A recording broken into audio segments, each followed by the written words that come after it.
Karena mendengar Gapin kembali tinggal di rumah utama, membuat Danes langsung berpikir secara berlebihan. Dia mengira bahwa sang adik sedang menjalankan sebuah rencana untuk menguasai harta ayahnya. Hingga kini, pria berusia 25 tahun itu menyambangi bengkel mobil yang dikelola Gapin. Dia yakin sang adik ada di sana, karena biasanya sepulang kuliah Gapin langsung memilih untuk bekerja. Pria dengan tubuh tegap yang tak lain dan tak bukan adalah Danes, keluar dari mobil sedan miliknya. Dia nampak melangkah dengan gagah, apalagi disokong oleh wajah dinginnya yang jarang sekali tersenyum. Danes masuk ke dalam bengkel tanpa permisi, lalu berbicara saat dia melihat Gapin. "Apa tujuanmu kembali ke rumah utama?" Mendengar suara yang begitu familiar di indera pendengarannya, Gapin yang sedang bekerja sontak saja mengangkat wajah. Dia tak lagi terkejut melihat kedatangan Danes yang secara tiba-tiba, sebab dia tahu apa tujuan pria itu. Gapin yang semula berjongkok, kini bangkit dan berhadapan langsung dengan sang kakak. "Tidak ada, aku hanya ingin menemani Dadi yang setiap hari sudah semakin tua."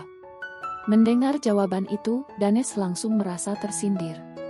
Dadanya mendadak dipenuhi kobaran api amarah, hingga dia langsung mencengkram kaos yang dikenakan Gapin. "Jangan membodohiku. Karena aku tahu apa yang ada di dalam otakmu sekarang," ketus Danes dengan tatapan nyalang. Namun, Gapin tak menanggapinya dengan serius. Dia mencoba melepaskan cengkraman tangan Danes, meskipun rasanya cukup sulit karena kekuatan yang Danes keluarkan cukup besar. "Terserah kakak mau bilang apa. Yang jelas, sekalipun aku tidak pernah ingin bersaing denganmu untuk mendapat perhatian Dadi. Selama ini kakak selalu berpikir seperti itu, kan?" ujar Gapin yang membuat Danes mendengus kasar. Danes melepas tangannya dari kaos Gapin dengan hentakan yang cukup kuat, hingga Gapin terhuyung ke belakang. "Karena memang itulah kenyataannya. Kau memang suka cari muka. Cih, jangan harap kau bisa mendapatkan apa yang kamu mau." Lantas setelah itu, Danes pergi dari bengkel Gapin. Dia ingin melihat keadaan rumah utama yang sudah 2 bulan ini tidak dia datangi. Sementara Gapin hanya bisa melihat kepergian sang kakak dengan tatapan datar. Selama ini dia memang selalu mengalah pada Danes, apapun yang Danes lakukan Gapin tidak pernah membalasnya. Termasuk saat dia dilarang untuk menjadi kandidat pewaris. Seperti niatnya dari awal, Danes benar-benar datang ke rumah utama. Dan ketika dia masuk, dia melihat Aina sedang membersihkan ruang tamu. Wajah Aina tidak begitu asing, karena Danes pernah melihatnya di foto pernikahan Ercan. Dan Danes baru ingat kalau gadis itu adalah istri baru ayahnya. Yah, saat itu dia tidak datang, karena merasa bukan sesuatu yang penting. "Di mana Bu Naomi?" tanya Danes tiba-tiba, membuat Aina terkejut. Karena dia tidak menyadari kedatangan pria itu. Terlebih dia juga tidak tahu kalau sosok yang ada di hadapannya adalah putra sulung Ercan. "Ada di dapur, Tuan. Beliau baru saja memasak makan siang," jawab Aina dengan sopan. Tanpa mengucapkan terima kasih, Danes langsung melenggang ke tempat yang baru saja disebutkan oleh Aina.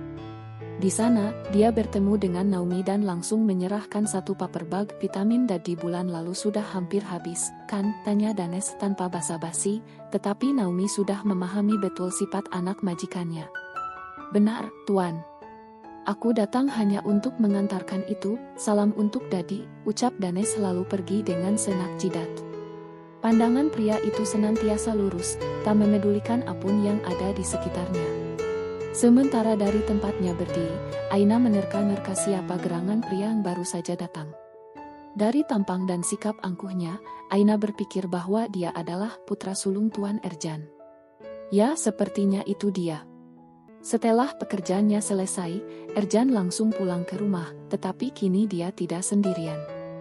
Dia membawa seorang wanita cantik dan tentunya masih cukup muda. Aina yang sedang menyirami tanaman di halaman depan, sontak menoleh ke arah gerbang saat melihat mobil suaminya datang.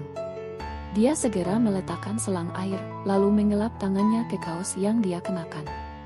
Dengan tersenyum, Aina berinisiatif menyambut Ercan, tetapi tiba-tiba lengkungan bibir Aina luruh saat dia melihat sang suami menggandeng wanita. "Aina," panggil Ercan saat melihat gadis itu. Aina yang semula mematung langsung tersadar.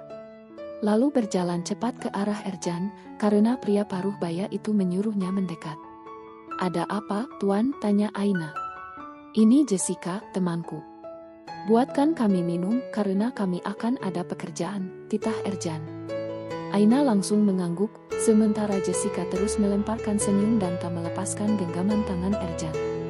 Mereka berdua masuk ke dalam ruang kerja, sementara Aina membuat minuman di dapur. Setelah minuman itu jadi, Aina mengantarkannya sendiri. Dia mengetuk pintu dan meminta izin untuk masuk. Begitu benda persegi panjang itu terbuka, Aina dibuat terperangah dengan pemandangan yang ada di depan, di mana Erjan sedang bercinta dengan Jessica. Melihat Aina datang, keduanya tidak merasa bersalah sama sekali. Bahkan Erjan seperti puas melihat wajah Aina yang terkesiap. "Taruh saja di situ.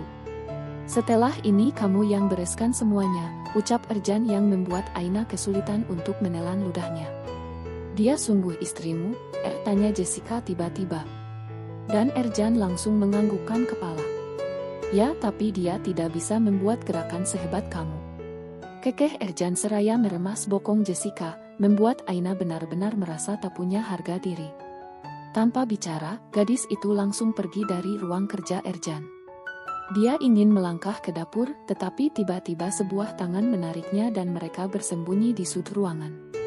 Aina mengangkat kepalanya dengan air mata yang meleleh, dan Gapin langsung menghapusnya dengan ibu jari. "Kamu tidak pantas mengeluarkan air mata ini, Gap." Suara Aina tercekat, dan Gapin langsung memeluk tubuh gadis itu dengan erat. Hingga suara isak tangis Aina terbungkam di dada bidang Gapin. Sebelumnya, Erjan adalah pria lembut dan setia. Dia sangat mencintai dan menyayangi istrinya, bahkan dia meratukan wanita itu. Namun, setelah kepercayaannya terhadap cinta telah terkoyak, Erjan berubah menjadi pria nakal. Dendam mulai membara di dada Erjan saat mengetahui perselingkuhan istrinya. Dan karena hal itu, keluarga kecil yang sudah mereka bangun bertahun-tahun langsung hancur seketika. Danes dan Gapin bahkan meninggalkan dia seorang diri di rumah utama. Namun, sebagai figur seorang ayah, Erjan tidak ingin terlihat lemah. Dia bangkit dari keterpurukan, tetapi bukan menjadi Erjan yang dulu. Dia telah membebaskan diri, membawa wanita keluar masuk sesuka hati. Hingga beberapa hari yang lalu, tepatnya sebelum dia menikahi Aina, dia mendengar sang mantan istri sudah bahagia dengan selingkuhannya. Bahkan mereka dikaruniai seorang anak. Bertepatan dengan itu, dia berurusan dengan Bagaskara, hingga akhirnya dia berpikir untuk menjadikan Aina sebagai bahan pelampiasan. Setiap melihat gadis itu, entah kenapa perasaan kesalnya muncul. Dia selalu merasa ingin menyiksa Aina dan membuat gadis itu menderita, padahal Aina tidak memiliki salah apa-apa padanya. Karena sebenarnya, dia kecewa terhadap dirinya sendiri yang tak mampu mempertahankan keutuhan rumah tangganya. Dia masih sangat mencintai Margin, mantan istrinya. Namun, takdir sepertinya tak suka hubungan mereka bertahan lama. Bahkan karena rasa cintanya, Erjan tidak mengizinkan siapapun untuk tidur di kamar utama, dan tetap memajang foto Margin di ruangan itu. "Cukup, Jess," ucap Erjan dengan napas yang terengah-engah. Dia kembali mendapatkan pelepasan untuk yang kedua kalinya. Sementara Jessica yang mendengar instruksi itu langsung menghentikan gerakan pinggulnya. Kini posisi Jessica memang ada di atas tubuh Erjan. "Kita baru bermain sebentar, rengek Jessica dengan manja. Namun hasrat Erjan untuk bercinta sudah berkurang. Jadi dia memikirkan alasan untuk membuat wanita satu ini pulang. Aku masih banyak pekerjaan. Lain kali saja kita menghabiskan waktu yang lebih banyak," balas pria paruh baya itu seraya mengecup bibir Jessica sekilas. "Uang jajanmu juga nanti aku transfer." Raut wajah Jessica yang semula cemberut langsung berubah seketika, dia turun dari tubuh Erjan lalu membenahi pakaiannya.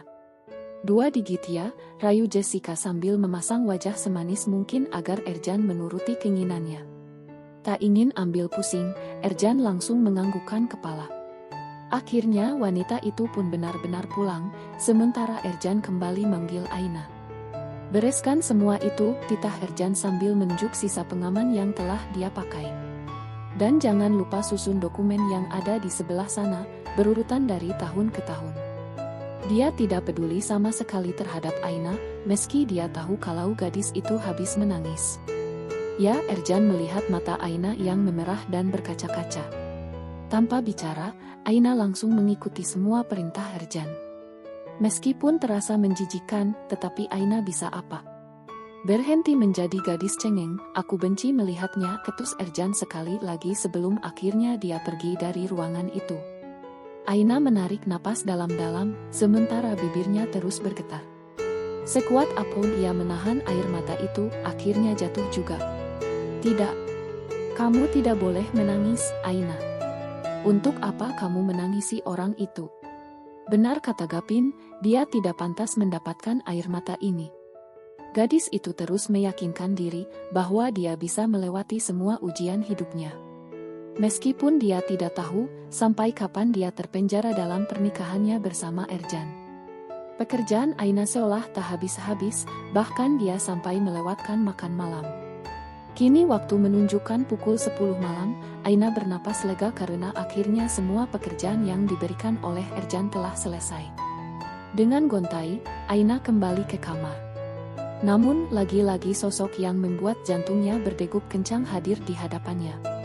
Kini Gapin membawa sepiring nasi beserta lauk pauk dan juga segelas susu hangat. Sedari tadi dia menunggu di depan kamar Aina. Kamu belum makan malam, Aina, ucap Gapin seraya menyerahkan apa yang ada di tangannya. Otak Aina memberi perintah untuk menolak semua kebaikan Gapin. Namun hati dan perutnya tak bisa bohong. Dia lapar. Seolah tak sadar dengan tindakannya, Aina langsung meraih piring dan gelas itu. Habiskan dengan cepat dan lekas istirahat, ucap Gapin dengan penuh perhatian, dan Aina hanya bisa menganggukkan kepala.